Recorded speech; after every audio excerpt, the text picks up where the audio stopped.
But first, here's my take. When historians write about the challenges to America's global hegemony, they will point to the rise of China, the first full-fledged peer competitor to the United States in decades. They'll also note the return of Russia and its efforts to disrupt the American-led security order in Europe. These are familiar patterns in the rise and fall of world powers. What's new and surprising is that these challenges, far from uniting America, have turned it on itself, with its government tearing down many of the crucial elements of America's extraordinary success. Consider the Nature Index, perhaps the most comprehensive guide to high-quality research in the sciences. It tracks contributions to the world's leading academic journals. Its newest rankings show what scientists already know. China is leaping ahead. Of the top 10 academic institutions in the Nature Index, 9 are now Chinese. But still sitting in the topmost position on that list is an American institution, Harvard.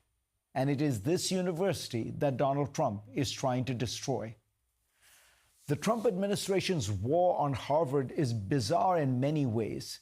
Claiming to be about fighting anti-Semitism, it has demanded that the university cede control over large parts of its academic affairs and hand over private information about its international students.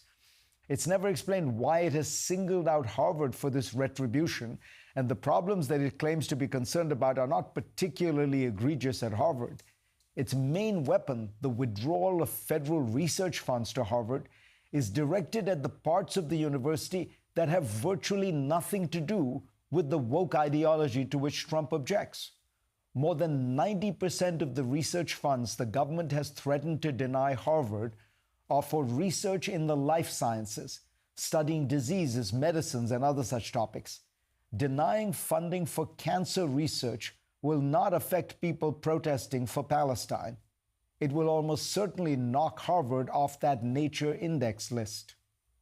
America's universities have problems, and I've spoken about them, urging them to abandon fashionable political causes, end the obsession with diversity and marginalization, and return to a focus on excellence. But it's worth noting that these are still by far the world's leaders in higher education when you consider teaching and research and the academic environment more broadly. This can be seen simply by the tsunami of applications that America's top universities get from the brightest students around the world. It would be hard to find many industries where America is more dominant. China's president, Xi Jinping, and his erstwhile rival for that role, Bo Xilai, disagreed about many things, but both believed that the best place in the world that their daughter and son could go for higher education was Harvard University. It's not an accident that so many of America's technology companies are located in Northern California and Boston. These clusters formed around great universities like Harvard, MIT, and Stanford. But the Trump administration seems determined to destroy this unique advantage. It has proposed cutting government funding for science by more than $25 billion next fiscal year and has declared war on the country's leading universities. The budget bill recently passed in the House of Representatives punishes the very best universities by taxing their endowments, singling them out from all nonprofits, but it raises the tax rate massively on the most successful research institutions. In business, you water your roses and you prune your weeds. This seems like the opposite strategy. America continues to lead the world in its ability to attract the world's brightest students. China draws mainly on the talents of the best of its billion-plus population. But America has had its pick of the best of the world's 8 billion people. The results speak for themselves.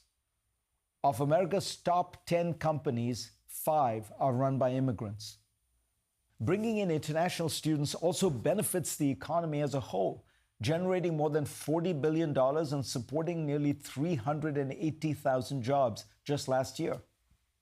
But the latest Trump assault has been on these very students, putting their visa processes on hold, threatening to scrutinize their social media posts, and sending a signal generally that they're not welcomed, will be watched, and can be summarily thrown out on a whim.